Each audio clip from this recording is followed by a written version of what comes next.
सोचिए, एक आदमी है, न ज्यादा पढ़ा लिखा, न ज्यादा अमीर, न कोई पावरफुल बैकग्राउंड। लेकिन जब वो बोलता है, लोग रुक जाते हैं, कमरे में साइलेंस छा जाती है, और जो वो चाहता है अक्सर मिल जाता है। अब सवाल ये नहीं है कि वो कौन है, सवाल ये है कि वो ऐसा कैसे करता है। नेपोलियन हिल कहते हैं, सक्सेस और फेलियर के बीच सबसे बड़ा फर्क इंसान की स्पीकिंग एबिलिटी होती है। अगर आप बोलना सीख गए तो आप जॉब भी पा सकते हैं, बिजनेस भी ग्रो कर सकते हैं, और सबसे बड़ी बात, लोगों के दिल और दिमाग दोनों जीत सकते हैं। आज की यह वीडियो आपकी आवाज को आपकी सबसे बड़ी पावर बना सकती है। चैप्टर 1, बोलने की कला, डेस्टिनी कंट्रोल करने की स्किल। नेपोलियन हिल ने जब सक्सेस को समझने का फैसला किया, तब उन्होंने कोई शॉर्टकट नहीं चुना, कोई मोटिवेशनल कोट से काम नहीं चलाया, बल्कि उन्होंने 20 साल अपनी लाइफ के डेडिकेट कर दिए। 500 से ज्यादा सक्सेसफुल लोगों का क्लोज ऑब्जर्वेशन किया, उनके इंटरव्यूज लिए, उनकी daily habits, thinking pattern, decision making style और सबसे ज्यादा उनके बोलने के तरीके को एनालाइज किया। और इस रिसर्च में Henry Ford, Thomas Edison, Andrew Carnegie जैसे लोग शामिल थे, जिनके पास अलग अलग बैकग्राउंड था, अलग अलग एजुकेशन लेवल थी, लेकिन एक चीज कॉमन थी। जब ये लोग बोलते थे तो लोग सिर्फ सुनते नहीं थे, बल्कि मान लेते थे।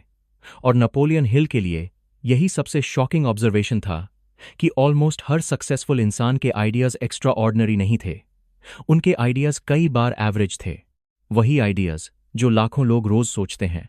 फर्क बस इतना था कि ये लोग अपने आइडियाज को ऑर्डिनरी लैंग्वेज में नहीं, बल्कि एक्स्ट्रा ऑर्डिनरी वर्ड्स में प्रेजेंट करते थे। ऐसे वर्ड्स जो सामने वाले के दिमाग में तुरंत मेंटल इमेजेस बना देते थे। क्योंकि जब इंसान बोलता है तो वो सिर्फ साउंड प्रोड्यूस नहीं करता, वो सामने वाले के ब्रेन के अंदर एक मूवी चलाता है। और जितनी क्लियर आपकी लैंग्वेज होती है, उतनी ही शार्प वो मूवी होती है।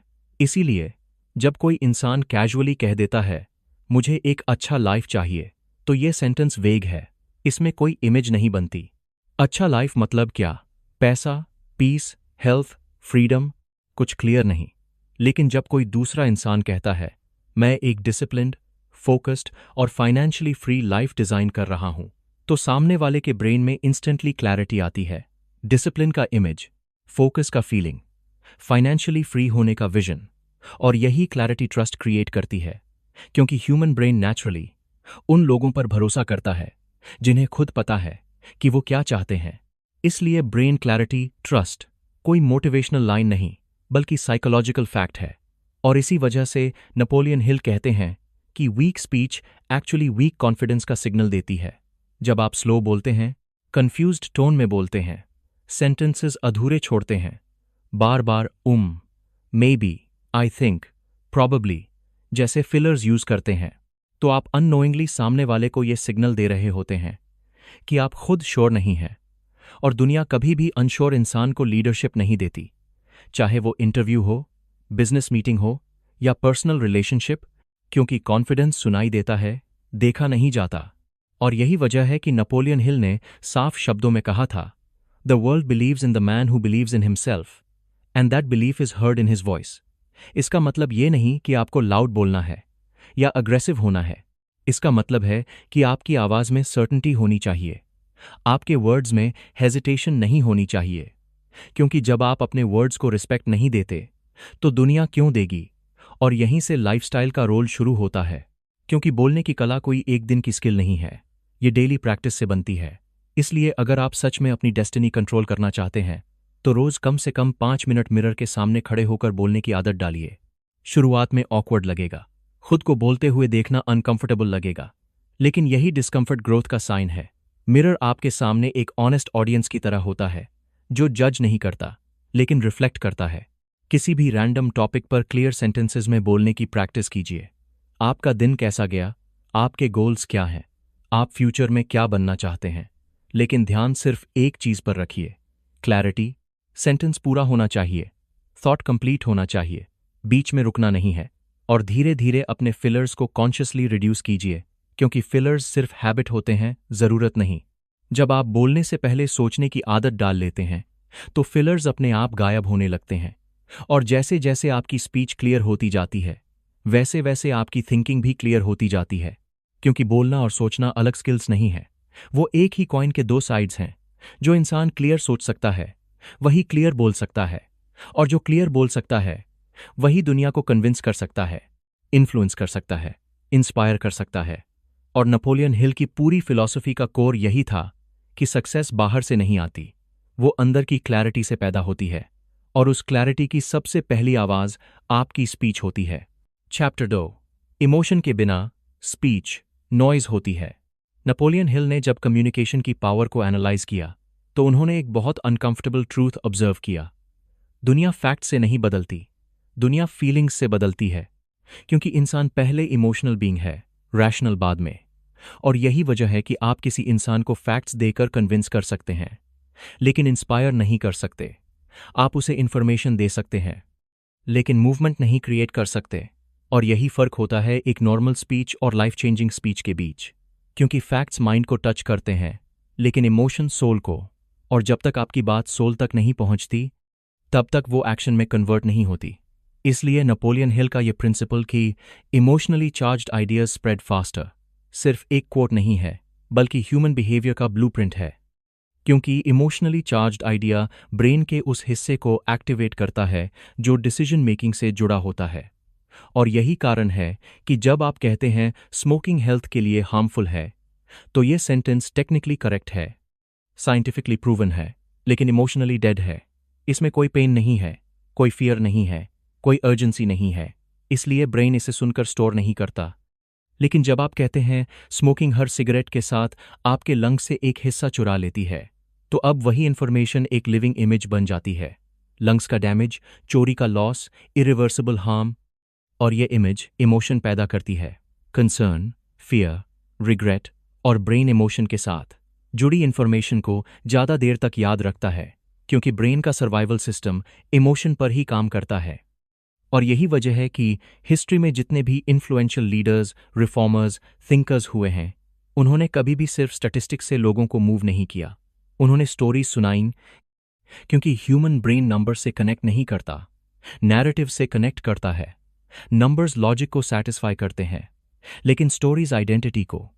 और जब कोई स्टोरी सुनता है तो वो खुद को उस स्टोरी के अंदर देखना शुरू कर देता है, और यही इमेजिनेशन एम्पैथी पैदा करती है। एम्पैथी कनेक्शन बनाती है, और कनेक्शन ट्रस्ट को जन्म देता है। इसलिए ग्रेट स्पीकर्स हमेशा एग्जाम्पल, रियल लाइफ इंसिडेंट या छोटी कहानी यूज करते हैं, क्योंकि स्टोरी ब्रेन के उस हिस्से को एक्टिवेट करती है जो मेमोरी और इमोशन से जुड़ा होता है। यही वजह है कि डाटा टेल्स लेकिन स्टोरी सेल्स, क्योंकि डेटा आपको बताएगा क्या गलत है, लेकिन स्टोरी आपको महसूस कराएगी कि वो गलत आपके साथ भी हो सकता है। और नेपोलियन हिल ने यह भी ऑब्जर्व किया कि सिर्फ पेन दिखाना काफी नहीं होता, क्योंकि अगर स्पीच सिर्फ डर पर बेस्ड होगी तो लोग सुनेंगे लेकिन भाग जाएंगे। इसलिए इमोशन का दूसरा पावरफुल हिस्सा है होप, क्योंकि इंसान पेन सह सकता है, स्ट्रगल झेल सकता है, लेकिन होपलेसनेस नहीं। और यही वजह है कि पावरफुल स्पीच हमेशा 4 लेयर्स में चलती है: पेन, स्ट्रगल, होप और ट्रांसफॉर्मेशन। पहले आप लिसनर को उसके पेन से कनेक्ट कराते हैं, फिर उसे बताते हैं कि वो अकेला नहीं है, स्ट्रगल सबने झेली है, फिर उसे होप दिखाते हैं कि चेंज पॉसिबल है, और फाइनली उसे ट्रांसफॉर्मेशन का विजन देते हैं कि अगर वो कदम उठाएगा तो उसकी लाइफ कैसी दिख सकती है। और यह ट्रांसफॉर्मेशन ही असली ट्रिगर होता है एक्शन का, क्योंकि इंसान प्रॉब्लम से नहीं डरता, वो स्टक रहने से डरता है। और जब आप बोलते समय इमेजिन करते हैं कि सामने वाला कोई स्ट्रेंजर नहीं, बल्कि कोई अपना इंसान है, कोई ऐसा जिसकी फेलियर आपको सच में हर्ट करेगी, तो आपकी वॉइस में ऑटोमेटिकली सिंसेरिटी आ जाती है। आपकी टोन सॉफ्ट लेकिन फर्म हो जाती है, आपके वर्ड्स वेट कैरी करने लगते हैं, क्योंकि इमोशन एक्टिंग नहीं होता, वो इंटेंशन से पैदा होता है। और ऑडियंस इंस्टेंटली महसूस कर लेती है कि स्पीकर उन्हें मैनिपुलेट नहीं कर रहा, बल्कि जेन्युइनली केयर कर रहा है। और यही केयर आपकी स्पीच को नॉइज से मैसेज बनाता है, मैसेज से मूवमेंट बनाता है, और मूवमेंट से इम्पैक्ट। और यही वजह है कि नेपोलियन हिल कहते थे कि अगर आप चाहते हैं कि आपकी आवाज़ सुनी जाए तो पहले उसमें दिल डालिए, क्योंकि वर्ड्स तभी पावर बनते हैं जब उनके पीछे फीलिंग होती है, वरना वही वर्ड्स खाली साउंड वेव्स बनकर हवा में खो जाते हैं। चैप्टर 3, कॉन्फिडेंस आवाज़ से झलकता है, डिग्री से नहीं। नेपोलियन हिल ने जब रियल वर्ल्ड सक्सेस को देखा तो उन्हें बहुत जल्दी ये समझ आ गया कि दुनिया सबसे इंटेलिजेंट इंसान को नहीं सुनती, दुनिया उस इंसान को सुनती है जिसकी आवाज में सर्टेनिटी होती है। और यही वजह है कि उन्होंने साफ कहा था, एजुकेशन में open the door but confident speech makes people invite you in. क्योंकि एजुकेशन आपको कमरे के बाहर तक ला सकती है, लेकिन आपकी आवाज तय करती है कि लोग आपको अंदर बुलाएंगे या नहीं, सीरियसली लेंगे या नहीं, रिस्पेक्ट देंगे या नहीं। और यही कारण है कि बोलने की कला में वोकैबुलरी कभी भी सबसे इंपॉर्टेंट फैक्टर नहीं रही। असली गेम हमेशा टोन का रहा है। क्योंकि आप चाहे कितने ही कॉम्प्लेक्स इंग्लिश वर्ड्स यूज कर लें, अगर आपकी वॉइस डल है, फ्लैट है, शेकी है, तो सामने वाला अनकॉन्शियसली ये डिसाइड कर लेता है कि इस इंसान के वर्ड्स में वेट नहीं है। क्योंकि ह्यूमन ब्रेन वर्ड्स से पहले टोन जज करता है, और टोन आपके अंदर की इमोशनल स्टेट का डायरेक्ट रिफ्लेक्शन होती है। अगर अंदर डर है, सेल्फ डाउट है, कंफ्यूजन है, तो वो आपकी आवाज में लीक हो जाता है। और अगर अंदर क्लैरिटी है, सेल्फ बिलीफ है, काम कॉन्फिडेंस है, तो वही कॉन्फिडेंस आपकी आवाज को अथॉरिटी दे देता है। इसीलिए सिंपल हिंदी में बोली गई एक ग्राउंडेड स्टेबल लाइन ज्यादा पावरफुल होती है बनिस्बत उस स्पीच के जिसमें वोकैबुलरी तो रिच हो लेकिन वॉइस एम्प्टी हो। क्योंकि वॉइस असल में आपकी पर्सनैलिटी का एम्पलीफायर है। वो आपके अंदर की फ्रीक्वेंसी को बाहर दुनिया तक पहुंचाती है। और नेपोलियन हिल ने यह भी ऑब्जर्व किया कि कॉन्फिडेंट स्पीकर्स कभी भी हरी में नहीं होते, क्योंकि हरी इनसिक्योरिटी का साइन होती है। जो इंसान जल्दी जल्दी बोलता है वो सबकॉन्शियसली अप्रूवल मांग रहा होता है, जबकि कॉन्फिडेंट इंसान जानता है कि उसकी बात सुनने लायक है, इसलिए वो रुक सकता है। और यही पॉज उसकी सबसे बड़ी शक्ति बन जाता है। क्योंकि पॉज साइलेंस नहीं होता, पॉज स्पेस होता है लिसनर के लिए सोचने का, मैसेज के लिए सेटल होने का, और स्पीकर के लिए कंट्रोल दिखाने का। और यही वजह है कि ग्रेट स्पीकर्स हर सेंटेंस के बाद नहीं बोलते। वो जानते हैं कि अगर हर लाइन एक जैसी स्पीड और टोन में आएगी तो ब्रेन उसे फ्लैट सिग्नल की तरह ट्रीट करेगा। लेकिन जब आप इंपॉर्टेंट लाइन से पहले 1-2 सेकंड का पॉज लेते हैं तो वही लाइन अलग चमकने लगती है। उसका इम्पैक्ट कई गुना बढ़ जाता है, क्योंकि साइलेंस उस लाइन को स्पॉटलाइट दे देता है। और यही साइलेंस अथॉरिटी कम्युनिकेट करता है, कहता है मैं अपनी बात से भाग नहीं रहा, मुझे खुद पर भरोसा है। और यही भरोसा सामने वाले तक ट्रांसफर हो जाता है। इसलिए पॉज मतलब कॉन्फिडेंस, पॉज मतलब कंट्रोल, पॉज मतलब लीडरशिप। और ये सब ब्रेथ से शुरू होता है, क्योंकि वॉइस ब्रेथ पर टिकी होती है। शैलो ब्रीदिंग डर और एंग्जाइटी की आवाज पैदा करती है, जबकि डीप ब्रीदिंग बॉडी को सिग्नल देती है कि सब सेफ है, कंट्रोल में है। और जब बॉडी काम होती है तो वॉइस नेचुरली स्टेबल और ग्राउंडेड हो जाती है। इसलिए स्लो पेस सिर्फ बोलने की टेक्निक नहीं है, वो नर्वस सिस्टम को रेगुलेट करने की स्किल है। और जैसे जैसे आप डेली लाइफ में कॉन्शियसली स्लो बोलने लगते हैं, डीप ब्रेथ लेने लगते हैं, फिलर्स हटाने लगते हैं, वैसे वैसे आपकी वॉइस बदलने लगती है। लेकिन उससे भी ज्यादा आपकी सेल्फ इमेज बदलने लगती है। क्योंकि जब आप खुद को कॉन्फिडेंट बोलते हुए सुनते हैं तो आपका ब्रेन उस कॉन्फिडेंस को सच मानने लगता है।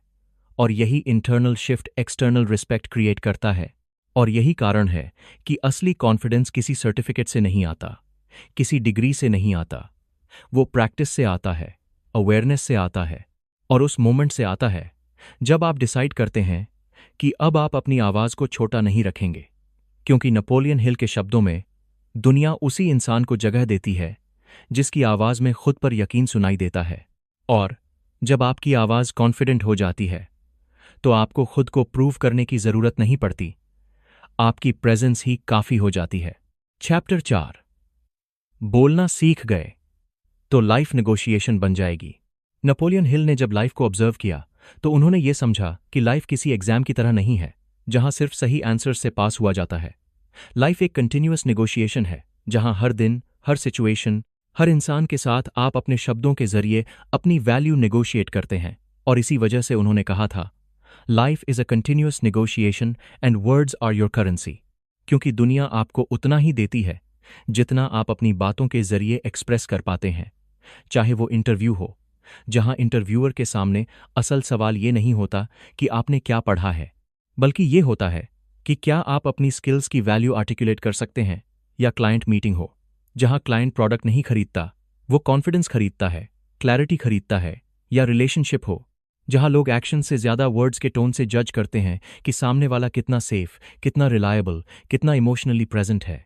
और यही वजह है कि अपॉर्चुनिटीज हमेशा एक ही साइलेंट क्वेश्चन पूछती हैं, can this person express value? क्योंकि वैल्यू अगर एक्सप्रेस नहीं हुई तो वो एग्जिस्ट ही नहीं करती, चाहे आपके अंदर कितना भी पोटेंशियल क्यों ना हो। और नेपोलियन हिल ने यह भी साफ देखा कि एक्सटर्नल नेगोशिएशन से पहले एक इंटरनल नेगोशिएशन चलती है, जिसे हम सेल्फ टॉक कहते हैं। क्योंकि आप खुद से कैसे बात करते हैं वही आपकी आउटर स्पीच बनती है। अगर आपके अंदर की वॉइस बार बार कहती है मैं नहीं कर सकता, मैं इनफ नहीं हूं, लोग क्या सोचेंगे, तो बाहर चाहे आप कितना भी ट्राई कर लें, आपकी वॉइस में हेजिटेशन, आपकी बॉडी लैंग्वेज में इनसिक्योरिटी और आपके वर्ड्स में डाउट झलक ही जाएगा। क्योंकि इनर वर्ड्स आउटर रियलिटी को शेप करते हैं। इसलिए inner words create outer reality कोई स्पिरिचुअल स्लोगन नहीं, बल्कि बिहेवियरल साइंस का ट्रूथ है। और यही वजह है कि नेपोलियन हिल ने हमेशा कॉन्शियस सेल्फ टॉक पर जोर दिया। क्योंकि जब आप रोज इंटेंशनली अफर्म करते हैं कि मेरी आवाज में क्लैरिटी है या मेरे वर्ड्स वैल्यू क्रिएट करते हैं, तो आप सिर्फ पॉजिटिव बातें नहीं बोल रहे होते, आप अपने ब्रेन को नया इंस्ट्रक्शन दे रहे होते हैं। धीरे धीरे आपका सबकॉन्शियस उसी आइडेंटिटी को एक्सेप्ट करने लगता है और फिर वही आइडेंटिटी आपकी वॉइस, टोन और प्रेजेंस में दिखाई देने लगती है। और यही प्रोसेस आपको नेगोशिएशन रेडी बनाता है। क्योंकि अब आप दुनिया से भीख नहीं मांगते, आप एक्सचेंज करते हैं, आप वैल्यू देते हैं और वैल्यू लेते हैं। और जैसे जैसे आप नेगेटिव सेल्फ टॉक को कॉन्शियसली पकड़ना शुरू करते हैं, उसे रिप्लेस करते हैं, वैसे वैसे आपकी लाइफ के आउटकम्स बदलने लगते हैं। क्योंकि अब आप सिचुएशंस में रिएक्ट नहीं करते, आप रिस्पॉन्ड करते हैं क्लैरिटी के साथ, कॉन्फिडेंस के साथ। और यही वो स्टेज होती है जहां बोलना सिर्फ स्किल नहीं रहता, वो लाइफ स्ट्रैटेजी बन जाता है। क्योंकि जब आप बोलना सीख जाते हैं तो आप अपने फ्यूचर के टर्म्स खुद तय करने लगते हैं। और नेपोलियन हिल की पूरी फिलॉसफी का फाइनल मैसेज यही था कि डेस्टिनी लक से नहीं बनती, डेस्टिनी रोज बोले गए शब्दों से बनती है। और जिस दिन आप अपनी आवाज को कॉन्शियसली इस्तेमाल करना सीख जाते हैं, उसी दिन से लाइफ आपके साथ नेगोशिएट करने लगती है, आपके खिलाफ नहीं। याद रखिए, आपकी आवाज सिर्फ साउंड नहीं होती, वो आपकी सोच का रिफ्लेक्शन होती है, आपके कॉन्फिडेंस का मिरर होती है और आपके फ्यूचर का अनाउंसमेंट होती है। दुनिया ये नहीं देखती कि आपने क्या सोचा, दुनिया सुनती है कि आपने क्या कहा। नेपोलियन हिल ने सालों पहले सच बोल दिया था, जो इंसान अपने वर्ड्स को कंट्रोल करना सीख जाता है, वो अपनी लाइफ को कंट्रोल करना सीख जाता है। आपके अंदर आइडियाज हैं, ड्रीम्स हैं, पॉसिबिलिटीज हैं, लेकिन जब तक उन्हें शब्द नहीं मिलते, दुनिया को उनका पता ही नहीं चलता। आज से अपनी आवाज को छोटा मत रखिए, आज से अपने वर्ड्स को हल्का मत बोलिए। क्योंकि जिस दिन आपकी स्पीच में क्लैरिटी आ जाती है, उसी दिन आपकी लाइफ डायरेक्शन पा लेती है। आपकी आवाज आपकी डेस्टिनी का पहला सिग्नल है। अगर ये वीडियो आपके अंदर कहीं रेजोनेट हुई हो तो इसे सिर्फ सुनकर मत छोड़िए। इस वीडियो को लाइक कीजिए, क्योंकि क्लैरिटी डिजर्व करती है रिस्पेक्ट। सब्सक्राइब कीजिए, क्योंकि बोलने की ये कला प्रैक्टिस से मास्टरी बनती है। और कमेंट में लिखिए, मेरी आवाज मेरी शक्ति है। क्योंकि जिस दिन आप ये मान लेंगे, दुनिया अपने आप मानने लगेगी। मिलते हैं अगले वीडियो में, जहां हम आपकी सोच को आपकी सबसे बड़ी ताकत बनाएंगे। Keep speaking, keep growing.